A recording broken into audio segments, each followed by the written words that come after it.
Hello students. Welcome you back in the lecture series of software engineering, and today's topic is low level design, where we will discuss about the modularization and design structure. The topics that is contained in these slides are low level design, modularization in software cost, and structure chart. So before discussing the low level design, we have already discussed about the architectural design and the high level design. Okay, so architectural design is the structure, basic structure of your software, and the high level design is to give them the form of processes. Okay, so high level design and is kind of all over the structure of your software to identify the modules or subsystems.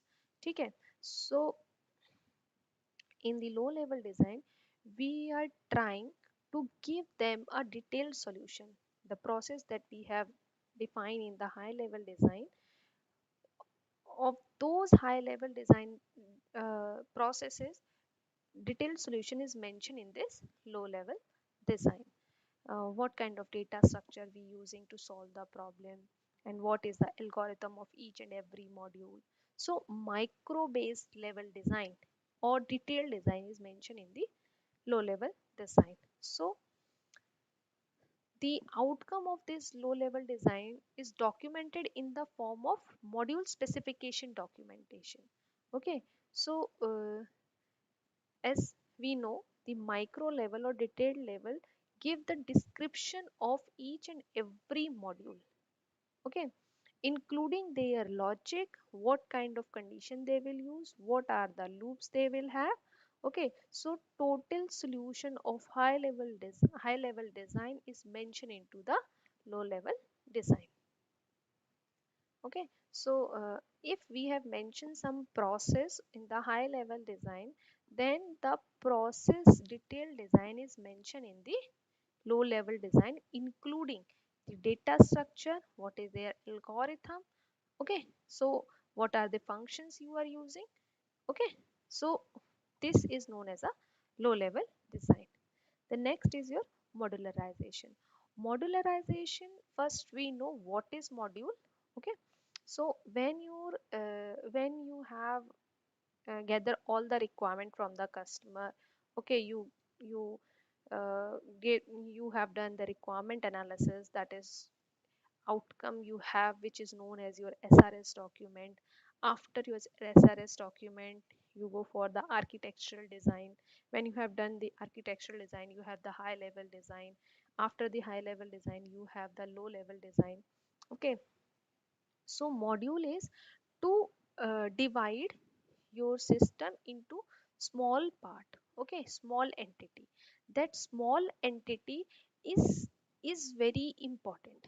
The small entities work independently. Okay, so there are one software which contain multiple number of module, and each module can work independently. Okay, so what is the benefit of this modularization? That it is easy to implement. When we have to develop a single entity, then it is easy to us to develop.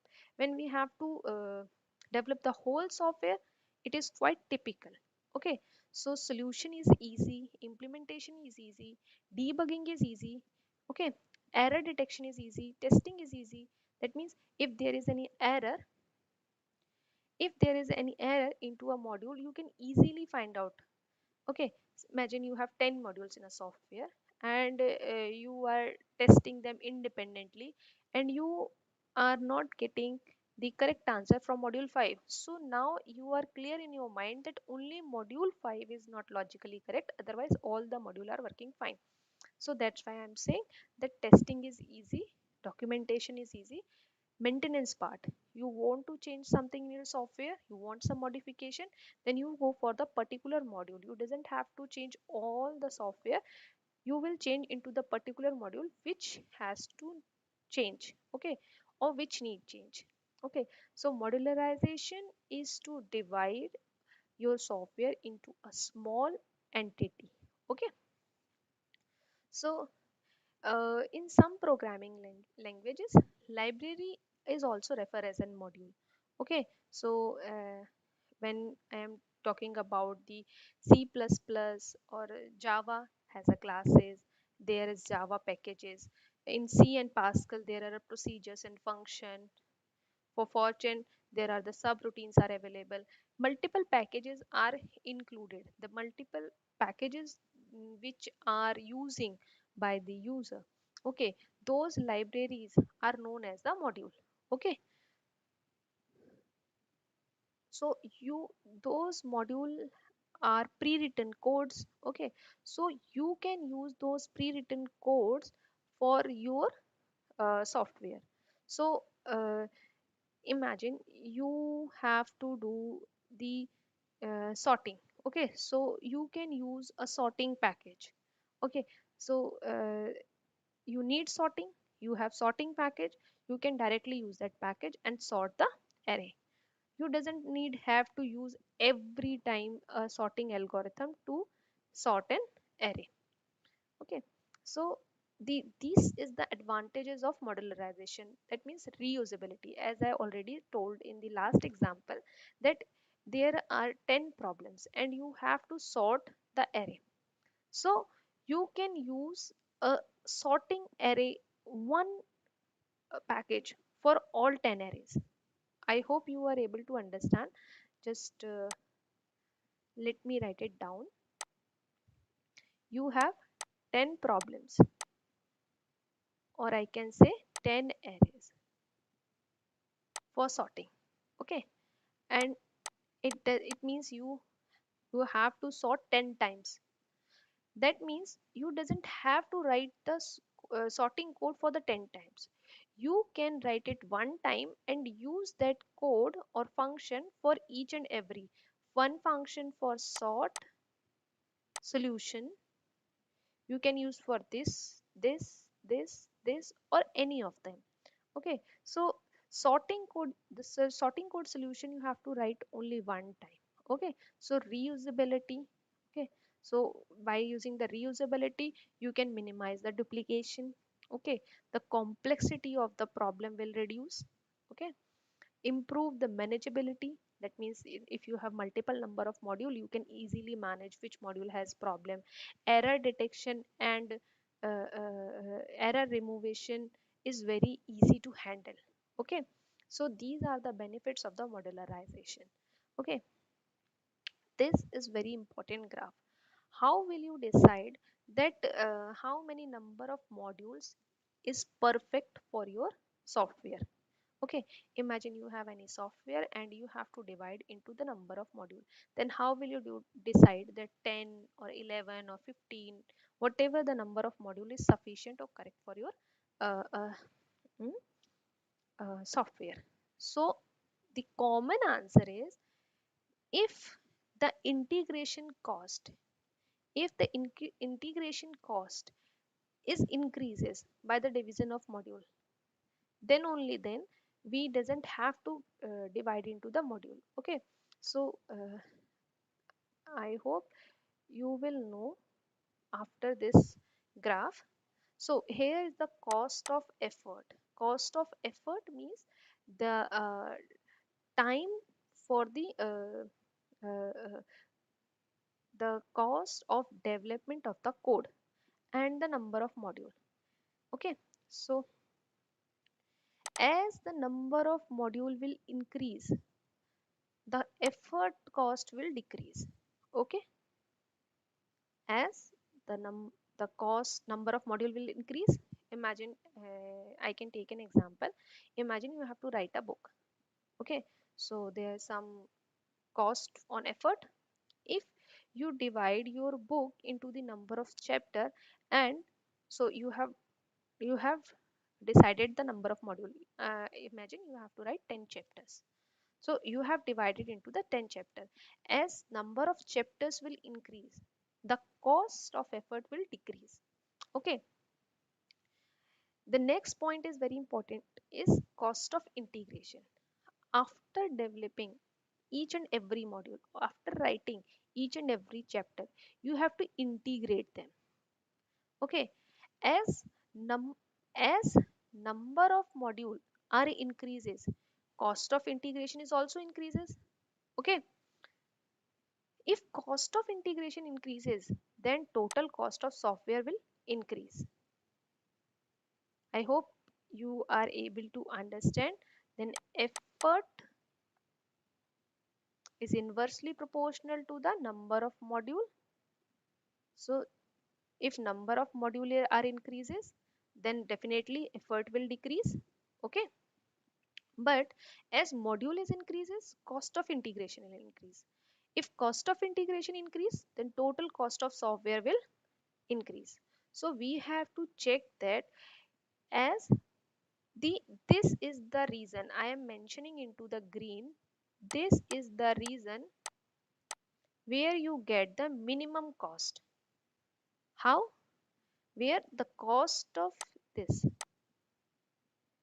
we have to manage in such a condition, the cost of effort will not minimize as the number of module will not maximize, because we have to manage in somewhere in middle. Okay, so the cost will not increase exponentially, the cost will have their amount as we have discussed financially. So this is the amount, this is the right amount where the number of module and the cost of effort is settled down. Okay, I hope it is very important that we have to divide number of module in such a way that integration cost will not increase from the total cost of the software. Okay, uh, I am erasing all the ink so you can easily write it down. It is very important graph. Okay, so next topic is structure chart. Structure chart is to mention the hierarchical structure of your module. You have discussed many modules, so structure chart is to define as a black boxes. Black boxes means is kind of a boxes where the detail function is not mentioning, so inner details is unknown for the user. So he has to uh, he has to generate outputs by giving some inputs. Okay, so when you give input to the system, you get the output. Sometimes the output is expected, as you know, sometimes the output is not expected. Here we are breaking our system into the smallest entity. Okay, lowest function module, by which we can easily understand the detailing of the system. Okay, so structure chart has construction by different symbols where we use module, conditional call, loops, data flows, control flow, and physical storage. So module is decided in three types, where control module, sub module, and library module.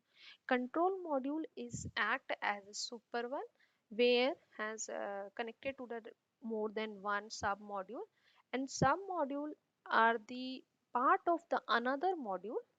Okay, so module basically are the codes. Modules are code that are independently run. Okay, and library module are reusable module that can be invoked by any other module if they need it. Okay, so next is conditional call. So control module will select any of them, whether the submodule 1 or whether the submodule 2, depending on the mentioned condition. Imagine if I am taking some example, if a is greater than 75, then we will go for the submodule 1 true or false, otherwise we will go on submodule 2. So which submodule is select from the control module is based on some condition that is known as a conditional call. Okay, next is your loops. So the repetitive execution of sub module. Imagine control module have different sub module.